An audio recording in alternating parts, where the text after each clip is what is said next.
Good day, Sault Ste. Marie. At last, we've got On Ice with Ernest Skinner. I've been waiting for this for about 3 months, and I'm so stoked to get the season started. We're going to be talking about greyhounds, and probably some more greyhounds. We're going to be interviewing different guests, and we're going to be doing a whole bunch of fun stuff. Today, I've got Joe Chiverelli with me. Thank you, Ernie. He's one of our super fans. And before I get into that, I'd just like to give a big shout out. Recently, people would be aware there was a young boy in Sault Ste. Marie that wasn't able to fulfill his season tickets as he's had for 20 years.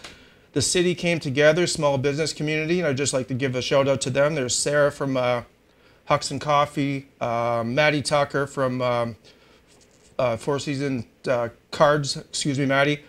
We got Richard and Roger Rossette from Savoy's Jewelers, Trina and Bruce from Superior Media.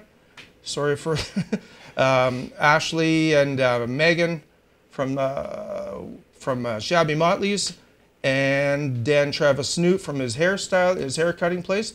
And last but not least, I am drawing a blank, and I will get to that before we're done. So. You can write that down. I did write it down. So thanks for coming in, Joe. Oh, Ernie, it's a pleasure. Thank you for having me. What do you think happened last year at the end? We had such a great season. Yeah, it was, you know, without getting too controversial and without, you know, we don't want to talk about rumors or anything. Right. That's what they are. They're just they're just rumors, you know, and people hear things and see things all the time. But what actually happened was, I think when it comes right down to it, it was the lack of discipline and, of course, injuries that plagued the Soo Greyhounds, particularly Hayden Verbeek and Connor Timmins. I think that really hurt the Hounds in that final series against Hamilton Bulldogs. Right. And I think Connor Timmins, he wasn't the same since his midseason injury last year. Right. I thought there was something. You could tell he was aggravated with that injury still. Yeah. He was able to play, but not to the level that we were used to seeing Connor Timmins play on that back end. Right. And I remember Coach Bannister even referring to that near the end of the season. You know, a lot of these kids are not going to whine. They're going to play through it. And there was probably about a half dozen to more playing with injuries. So that certainly made a big difference. But I'm on the same page. I think the nucleus of that team was when Verbeek went down. Absolutely. And unfortunately, we didn't bring it to fruition. But you know what? We made our city proud. And it was an amazing run. I mean, I've never been part of anything like that. And I've been a season ticket holder for about, I think this will be my 5th season. Right on. But I've been going. I always went as a child, but I've been going for about 12 years now. Faithfully watching the Greyhounds. And I've never been a part of anything like that, even a couple years back with the run against Erie and McDavid there. It was awesome. I think my favorite moment from that playoffs last year was when they scored the overtime goal in Game 7 against the Kitchener Rangers. And that, I thought, well, it's the GFL Memorial Garden. I think that went into how many overtime? Oh, well, it was 2 overtimes. Yeah, that was a lot. I thought the roof was going to blow off the SR Center. It was something. It's crazy. Yeah.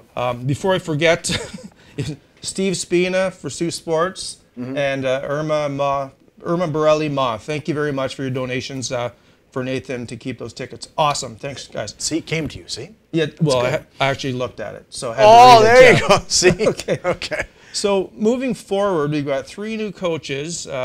John Dean, we've got Jordan Smith, and we've got Jamie Tardif. Yes. Done a little bit of research on Jamie and John. I know John won the Coach of the Year, so he comes with a passion. Yes. Jamie's been playing up until I think last year or the year before, so he's in prime form.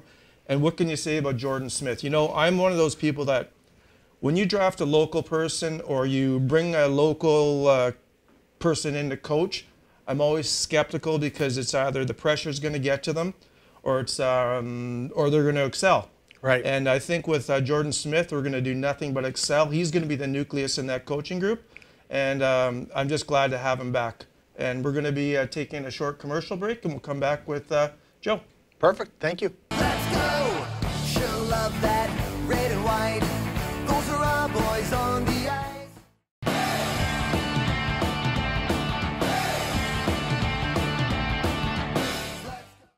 And we're back with On Ice with Ernest Skinner and Joe Chiverelli, my guest today. Thank you. Before we went to break, we were talking about coaching, and I hadn't been down to a full practice yet as per work, but I understand you were there today, and give me your impressions. Yeah, I was down there today, and I picked up my season tickets, so I'm all pumped up for the season. And I happened to go into the arena, and I watched about 15, 20 minutes of the practice, I would say, and it was very intense. No games. The coach was very forward with the players, and Smitty, Jordan Smith, he was being very intense as well. Wow. They were running defensive drills and 2-on-1 breakouts, and it was pretty good. I liked what I saw. I really liked the way that the coaches were running the practice. They seemed to be going in short 5 to 7 minute bursts. Then they'd pull everybody to the side and reconvene and go over things. Right. I liked what I saw. So you're saying it's almost like a no slouch to a great coach like Drew Bannister. He had a different style. He was a little bit more, he might have been more intense maybe behind closed doors. Right. But you're saying it was more like a Sheldon Keefe where he doesn't care who's watching. If you're not skating hard enough, he's calling you out. Yeah, I would definitely say that. In fact, I heard Smitty yell once, "Come on, boys, let's skate." And it seemed like a no-nonsense, we're here to do a job. Right. And let's do it. And no discredit to Mr. Bannister. Nope. OHL Coach of the Year last year. Yeah. But yeah, this looked a little different from Bannister's practices from what I saw. Yeah, yes. you kind of need that little bit of a fear factor. I've always agreed to the kids have to respect you, but at the same time, they always have to be looking over their shoulder. They can't start taking it for granted. Sometimes you get too much of a player's coach, and they're the nicest guys in the world, but they lose respect in that area. So I'm glad to hear that. Down to business, it seemed like these, and the kids, from what I saw in the 15, 20 minutes, which, isn't a lot of time to make a fair job, but they seemed like they were buying in. There wasn't a lot of kids lollygagging or, skating around doing their own thing. Everyone seemed to be very focused on the task at hand. And they know that there's still more cuts to come, so they're they're playing for jobs, right? Absolutely. So yeah, no, that's great to know, and I'm really glad. Kyle Raftis is just like Kyle Dubas. He's going to pull those rabbits out of his hat, and I think he did it again. He got 3 guys that are on the same page, and it's going to be great to watch. I think so too. I would agree. We have some what's that word? Prognosticators? Prognosis? Yes. Is that what you're looking for? Anyways, there's a couple in the media, excuse me, and they're picking the Hounds to be in the middle of the pack or near the bottom. Predictions. Yeah, but the prognosticators or whatever. Sure. We'll edit that out. Okay. But anyways, I'm always thinking the Hounds can be #1. I'm just one of those fans that just doesn't accept nothing less. But I know that we're not going to be as dynamic as last year, unfortunately, but we've got a good back end with Matt Villalta, probably the best goalie in Canada. And look at his record. I don't know what it is. I'm making up numbers, but 75-6. I mean, it's pretty close to that. He's got some dynamite numbers. You put him in the net, you can just shut your eyes and wake up at the third period, and we're winning the game. We got on the back end, we got Hallowell, we've got Legarriere, who wants to make an impact this year. Up front, we've got Barrett Hayden, Howdeshell, got Morgan Frost possibly. And here is something that we have to talk about. Okay, let's talk. I'm thinking that there's a great chance, and this is my opinion, that Sandin might be in a Hounds uniform. And the reason I'm thinking that is Dubas is the one behind him. Right. Dubas wants him closer to see his progress. Right. And 3, when he first came here, his first thing he said to me, actually, when I talked to him, he said the first thing he had to learn to do was adjust to a smaller ice surface. Yes. So I'm curious if he would go back to play in Sweden and in a larger ice surface, it's almost like he's going to be stepping back. And the other thing is he's going to be playing against men that are salaried, and how does a coach justify playing a young kid to develop when these other guys are getting these salaries? Anyways, we're going to be going to a break. Sorry about that. That's okay. And I'll have my opinions after the break, I'm sure. I'm sure you will. And when we get back, we'll have some more On Ice with Ernest Skinner and Joe Chiverelli. Let's go! Sure love that red and white. Those are our boys on the ice.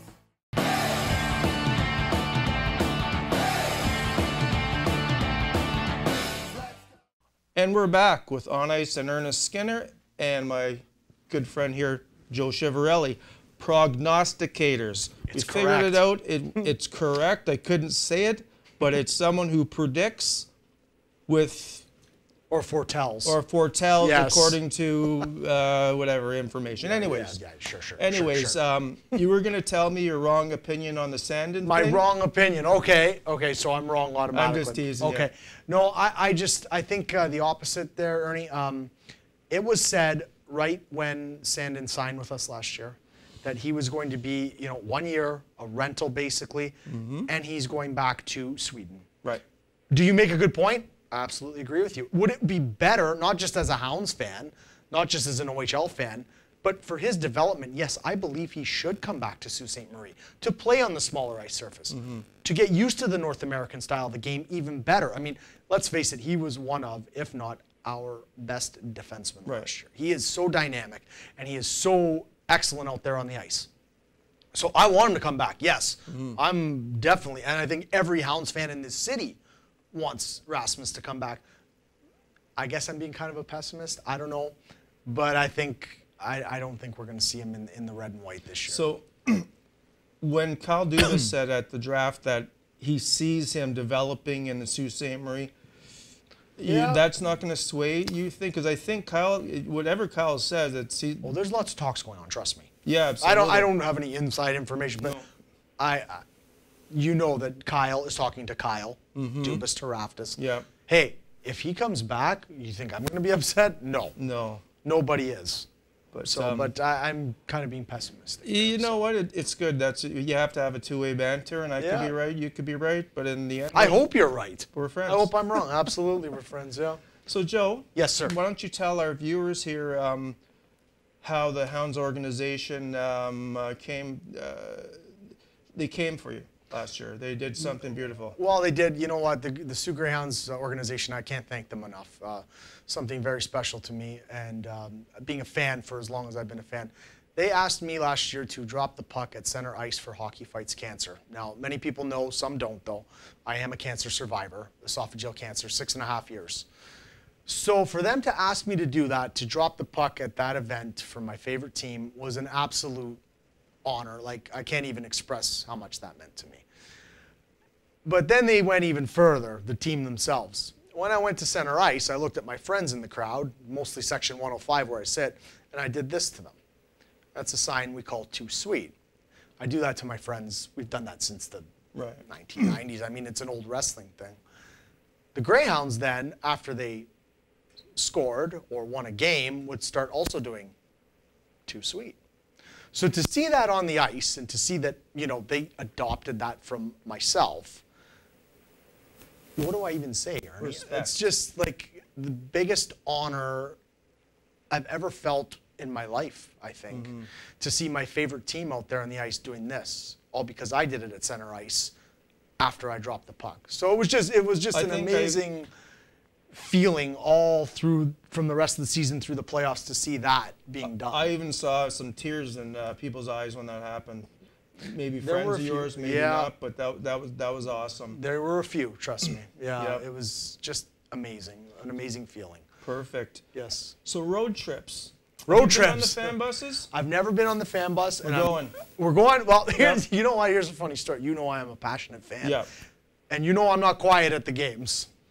No. I always said if I ever went on a road trip on a fan bus, they'd throw me out of that opposing team's arena. I'd get dragged out of there, especially if they went to London. I'll tell you why. Not Saginaw. They lock you in. They lock you in. You can't leave. You got locked in Saginaw? Yeah, you get locked in the arena, and if you want to go to your wonderful. car to get something, you can't leave till the end of the game. So you'd be a good prime candidate to bring to Saginaw. All right, they can't throw me out. They got to keep me in. Me and you and Chris Ski will go nuts. Ski, did you hear that? Did you hear that, Chris? Okay.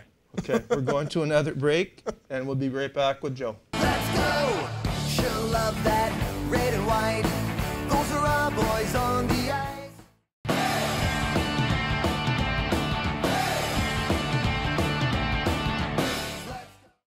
And we're back with On Ice with Ernest Skinner and my buddy Joe Chiverelli. We're talking in the break about our potential OAs. We've got Sambrook, Howdeshell, and Johnson. My opinion, well, not speaking about Johnson per se, let's get into Matty Villalta.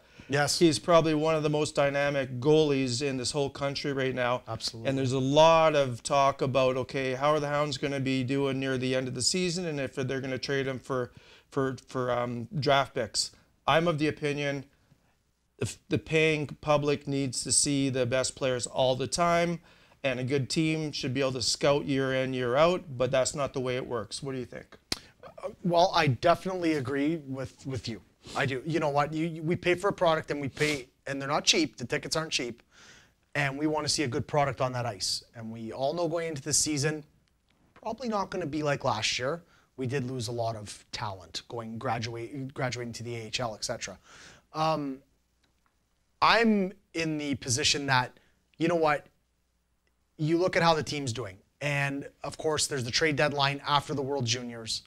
And you got to see around Christmas time where this team is sitting at. If they're doing great, and we get Morgan Frost back, Philadelphia doesn't keep him. We get Villalta back, LA doesn't keep him, and we're making a half decent push. Then you weigh your options. What are you going to do? We don't have a lot of pieces to trade away. I'm speaking in draft picks, right? Right. Okay, so that's where you got to look at that.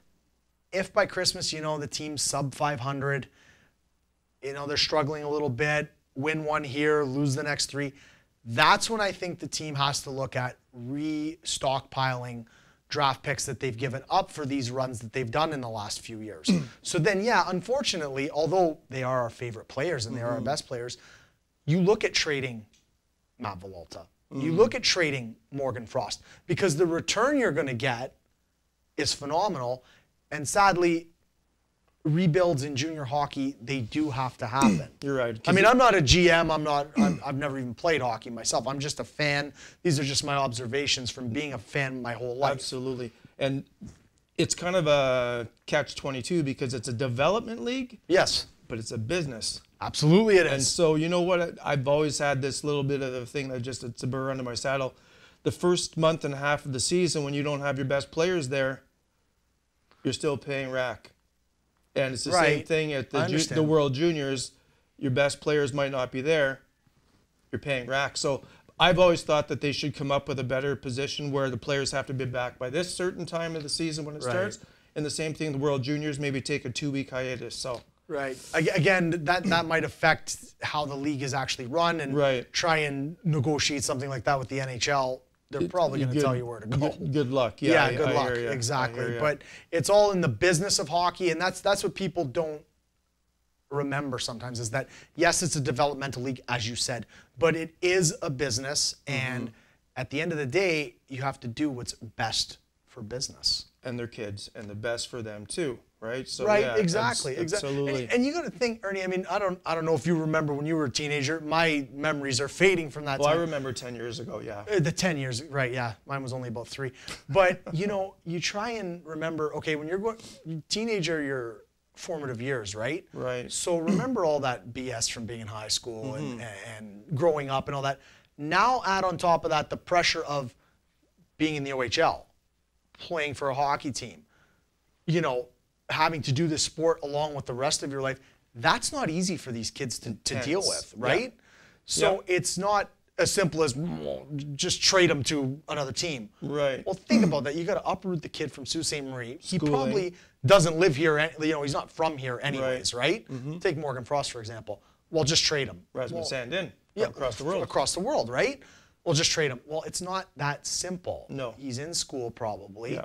He's got to now move to a different city, meet his new teammates. So you got to think of the psychological effects that takes too. Girlfriends, like just something as simple as that. At that age, they have girlfriends. They fall in love. So it's really the organization really has a tough job in micromanaging these young men, and I understand that. Yeah, for sure. Right. So it's not just the fans want to see the on ice product. There's no doubt about that.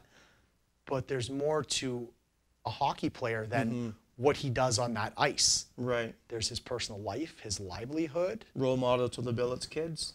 Right. Absolutely. Yeah. Like it's so there's so much involved there. That, Right. But again, that's in the hands of the general manager, Right. Mr. Raftis, and he's done a fine job so Just far. gonna say, And I'm sure he will continue to do a fine job no matter what this season brings. and I believe he brought in 3 excellent coaches. I'm Yeah. looking forward to interviewing them. There's been a bit of scheduling conflicts so far, so hopefully that gets ironed out and we can have them on and introduce them great, to everybody yeah. in the Soo. And I'm just looking for a great season. You know, win, lose, or draw, they go in and put a good effort in each night. I'm happy. Craig Hartsburg's game was always like that. Even if they lost, I left the arena thinking, you know what, it was an exciting game. Absolutely, and I felt the same way with Sheldon Keefe when he was here. Yeah. And even Mr. Bannister to an extent. You know what? It was good hockey, and we got to keep that culture alive here in Sault Ste. Yeah. Marie. That, you know, we are a good hockey team and we are a good hockey city. Great hockey city. Absolutely. I'm looking forward to the season and whatever it may bring. Perfect. Yes. Well, I hope to see everybody at the Greyhound game this Friday. The 21st will be the home opener. Get your tickets. Game starts at 7:07. Sarnia Sting. Sarnia Sting. Yep. And do you have anything to say? I think you might have something to say. Well, yeah, I'm really looking forward to the season and get the Hounds fans out there. Get the Memorial Gardens packed again. I love that it's called the Gardens again. That's awesome. And I'd like to send a special shout out to all my friends that sit with me in Section 105, the rowdiest and best section in the Memorial Gardens, and especially to my best friend JF. See you at the game. And I'm going to make one more quick shout out because I think I flubbed some names. Thanks for the donations, Maddie Tucker, Ashley Sauve, Sarah Huxton, Megan Fontana, Irma Borelli-Ma, Steve Spina, Bruce and Trina Clement, and Danny Travisnu. Thanks a lot. You made this young boy very happy. That's awesome. That's what the Soo is all about. To me, that's the community of Sault Ste. Marie. See you next week. Let's go! She'll love that red and white. Those are our boys on the